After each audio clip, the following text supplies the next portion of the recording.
I remember laying in bed one night and I was just thinking, like, I wish someone would write me a love letter, I don't care who. And then I realized if I look at the pattern throughout my life, that through all the approval, the love, and the recognition I've gotten from being this perfect person, those are love letters in themselves, and they never sufficed. This void that I felt inside myself could never be filled by another person's love letter.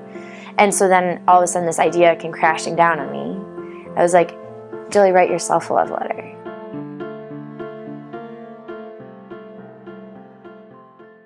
So the love letters to yourself, the mission, my mission, I feel like on this planet, is to empower women through self-love, to rediscover their power, their worth, and their voice. And for now I'm focusing on women, but it's equally important that men and boys do the same thing. I feel like a different high school experience than a lot of people, because I played soccer all throughout my life, ever since I was 5.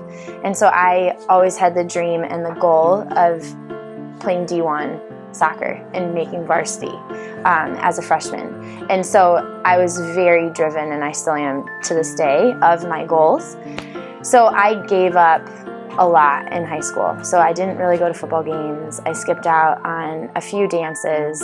I was playing on, I think, a total of 4 teams. I cared a lot about what people thought of me. So it was top clothes, doing my hair, my makeup every single day, because that's what I felt. If I didn't, then it'd be like, well, why is Jillie look weird today? Or trying to fit in with everybody else. I mean, I believed in love, and I wanted love, and, you know, I, of course, wanted a boyfriend when I was in high school, of course, right? But I didn't really, I think, understand what it meant to me, because we didn't talk about it a lot. It was just like these fairy tales. It was the movies. It was the parents or your friend's parents. But I hadn't really decided what it meant, like, to love somebody else or to love myself. So I think in high school, like, that, I didn't really even know what that meant.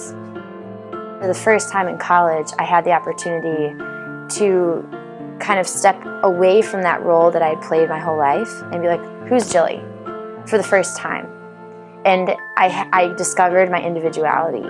And when I discovered my individuality, that's when I feel like I first realized that, like, what it meant to mean something to myself. I wouldn't say, like, love myself quite yet, but to value, you know, like that first step of saying, hey, like, I'm a good person, or hey, I am enjoying taking those risks and believing in myself enough to try to achieve something I never thought I could.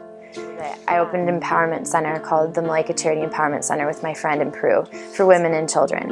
And I founded the women's group. And so for me, this is always, self-love is my thing. That's what I bring into everything. And I really thought that going to a community that was so different, extremely impoverished, you know, there's high HIV rate, domestic violence is in almost every single home, sexual violence is in almost every single home.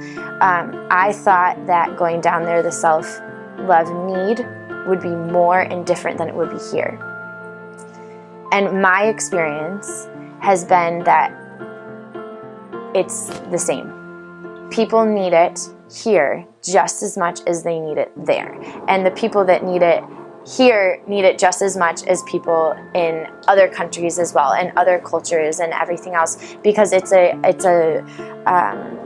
idea that's not talked about, that all of us can use a little kind of kickstart into the conversation of what self-love means to us. And I thought, well, I could put it out there and collect love letters from a bunch of women all over the world, then put this book together, and then use those profits to empower women all over the place.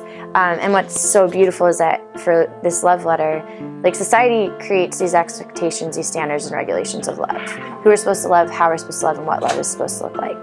But until we define what love is, how do we know what that is? And we're all so different. We don't all need the same kind of love. So this letter could be anything you want it to be. It doesn't have to be a letter. And that's kind of how that idea came to me, and then it's progressed from there.